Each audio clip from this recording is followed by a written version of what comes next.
Il était une fois, dans un petit village reculé de la Louisiane, une sorcière vaudou renommée du nom de Marie Laveau. Elle était crainte et respectée de tous, car ses pouvoirs mystérieux étaient connus pour être aussi puissants que redoutables. Marie Laveau vivait dans une vieille maison en bordure des marécages, où elle concoctait des potions et des sortilèges pour ceux qui osaient la consulter. Les habitants du village venaient la voir en secret, cherchant des remèdes pour leurs maux ou des malédictions à jeter sur leurs ennemis. Un jour, un jeune homme du nom de Jacques vint frapper à la porte de Marie Laveau, désespéré par un mal étrange qui le rongeait depuis des semaines.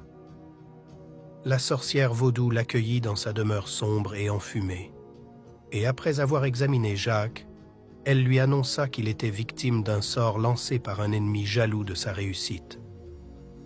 Déterminée à aider Jacques, Marie Laveau se lança dans un rituel complexe, invoquant les esprits et les démons du vaudou pour lever la malédiction qui pesait sur lui.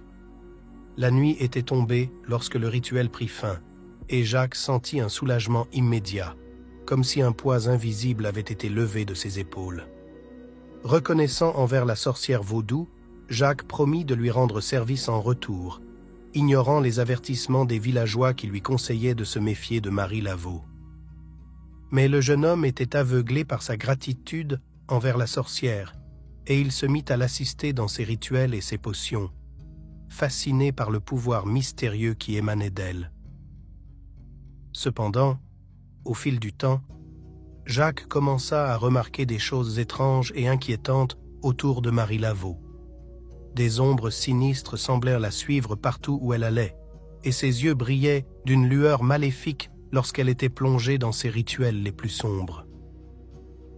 Un soir, alors qu'ils travaillaient ensemble sur un sortilège particulièrement complexe, Jacques découvrit avec horreur que Marie Laveau avait manipulé ses émotions et ses pensées depuis le début, l'entraînant dans un piège diabolique pour se servir de lui comme d'un pion dans ses plans machiavéliques.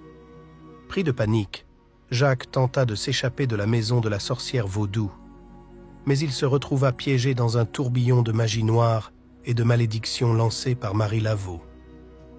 Il réalisa alors qu'il était devenu l'instrument de sa propre destruction, condamné à errer pour l'éternité dans les ténèbres des marécages, sous le joug implacable de la sorcière vaudou.